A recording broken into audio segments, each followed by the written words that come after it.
Well, I have an index page and a few scraps of paper and some photos.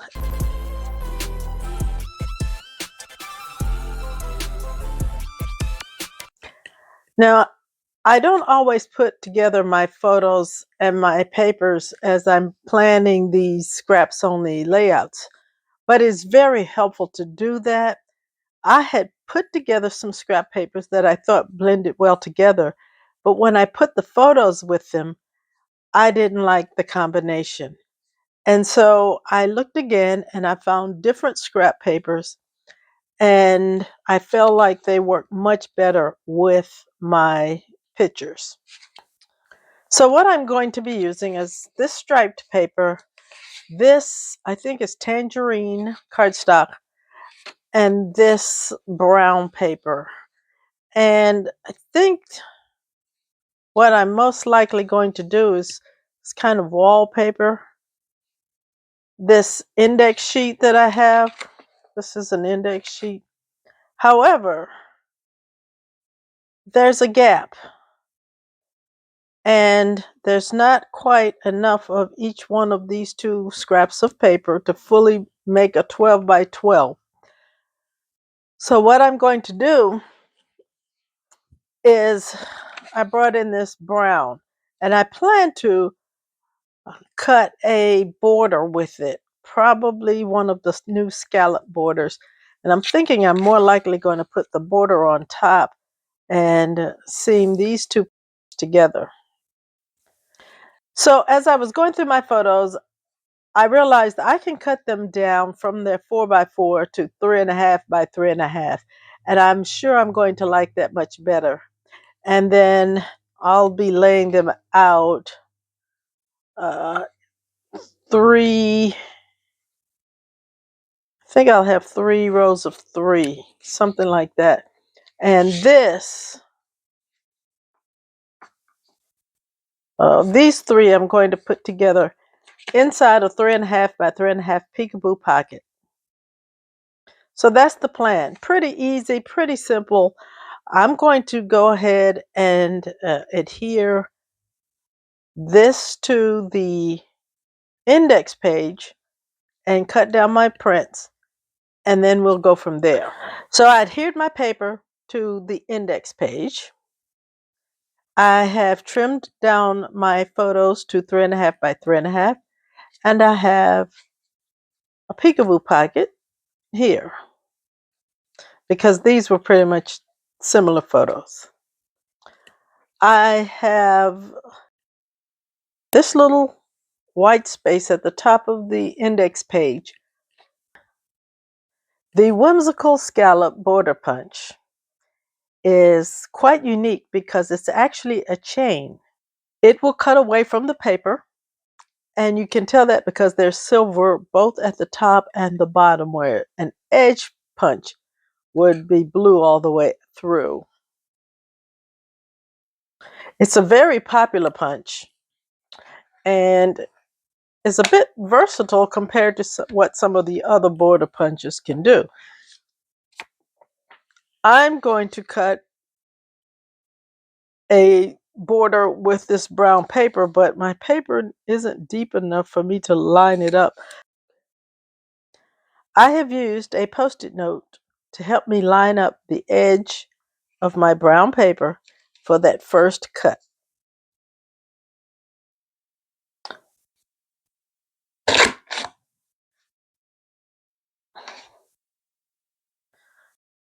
Now you'll punch and push this side up against the lip, but you will not push this side up against the lip.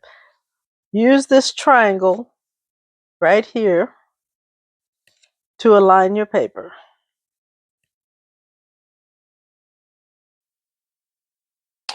And here is our border punched away, and it leaves this nice straight line. And I'm going to put this on the top of my page, and I'm going to adjust it because I don't want it to be quite as thick as it naturally comes. I'm going to let it hang over, and then I'm going to use my trimmer. So now I'm going to adhere my border to my page.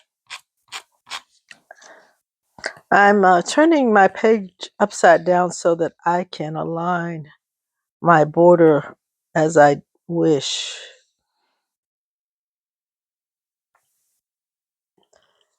This is the base of my page. A scallop, a wide band here, a wide band here. And I put a lot of repositionable adhesive on these two pieces of paper to keep this seam nice and tight. I do not feel that I need to cover that seam on this layout. It seems to flow together quite naturally. So my next thing is to find something to go here, and I want to put journaling, and probably I'll put some embellishments here as a cluster. And I found this variety mat card because in 2026 I've told myself I want to use more of them, and I could use your help.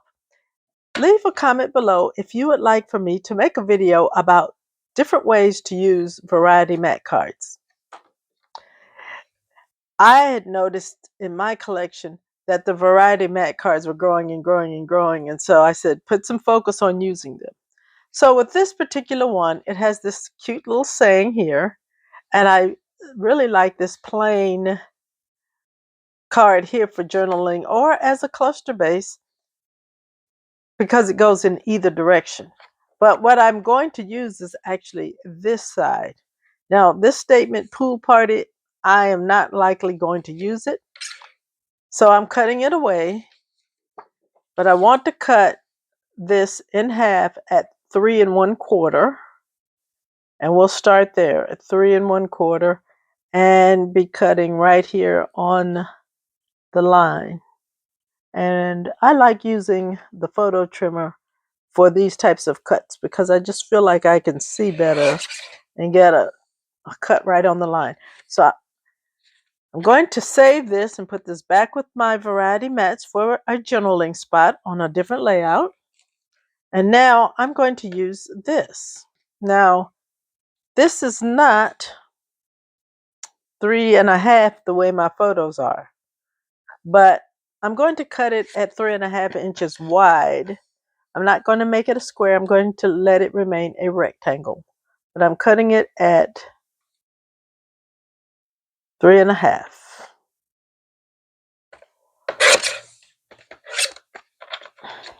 So now it fits in, but it's just not the same height. So this will be a very nice embellishment spot. So all that's left now is to get some embellishments on the page, possibly a title. I don't even know what I would call this. The subject of the photos is this little show. We went to a dinner, and before the meal was put on the table, a projector cast a little show onto the table, and it was very cute. And it was a depiction of the next course they were about to serve. Well, I have found a sticker pack from the Sweet Blossom set. That was a secret box from 2023. And it has this beautiful set of words called This Was Wonderful. And I found some more of the pumpkin cardstock here. So I'm going to cut a little rectangle to make a home base for these words and make that my title. Now this piece of paper, it looks to be about 4 1/4 inches in this direction, and I'm going to cut it at 3/4 of an inch. So 3/4 of an inch by 4 1/4.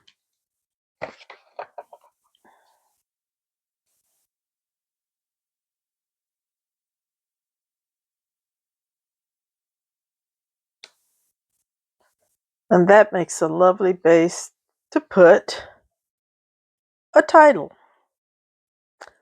Now, I'm going to pull from other designs and embellishments from this. I like this flower.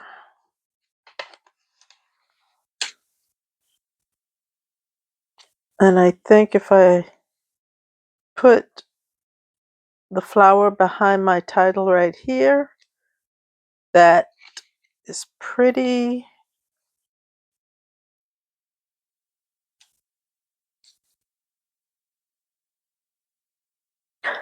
So when I'm trying to build an embellishment cluster with stickers, I use the Creative Memories powder tool to remove the stickiness. And then I'll put adhesive back on once I know where I want things to go. So I'm looking at something like this to start off the embellishment cluster right there. And then I think I'll take the second blossom here and I'll put it down here somewhere along with a second one. So here, and let me take off the sticky for both of these so I can play around with them.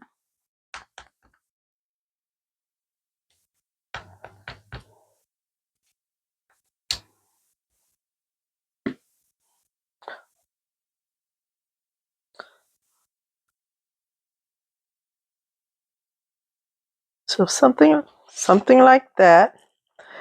It's great how this color palette matches so lovely. And now here's some of the blue.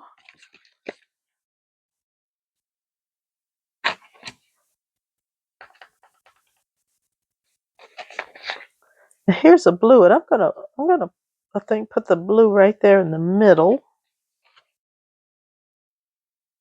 And I think I'll take this little blue dot right here and put it over here. So I'm going to put this little blue dot right here in this middle. So when building clusters, I try to go for an odd number and I try to begin with 3. Now I say I try because I don't always succeed. But in this corner right here, I don't need a whole lot.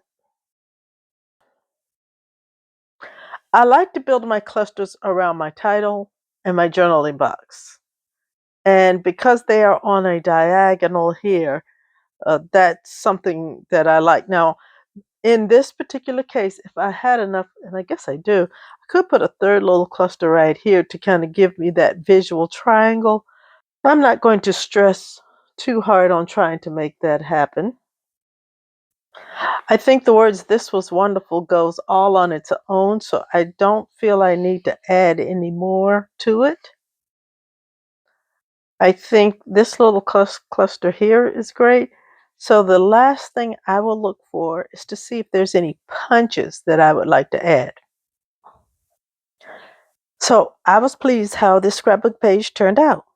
I found a title, and in that secret box there was also this punch. It's called the Sweet Blossom Trio Punch. And from it, I pulled out some of my tiny, tiny scraps and I punched some more blossoms to make these embellishment clusters. So a combination of stickers and punches to fill out these areas. And I even put some extra blossoms here in the corner to make a visual triangle. Oh, pat myself on the back. And this peekaboo pocket is going to go right here. And I loved using up these scraps. And once again, I used the Whimsical Border Punch up at the top, the Sweet Blossoms Trio Punch to make little embellishments for the clusters, and a variety mat card to be a journaling spot here. And this was fast, easy, and I have another layout done. This is the 23rd of my scraps only as I work towards meeting my goal and meeting my deadline. And so I hope you got something from watching this video. And so I hope that you'll like this video, subscribe to the channel, and YouTube says here's another video coming up that I hope you'll also like to watch.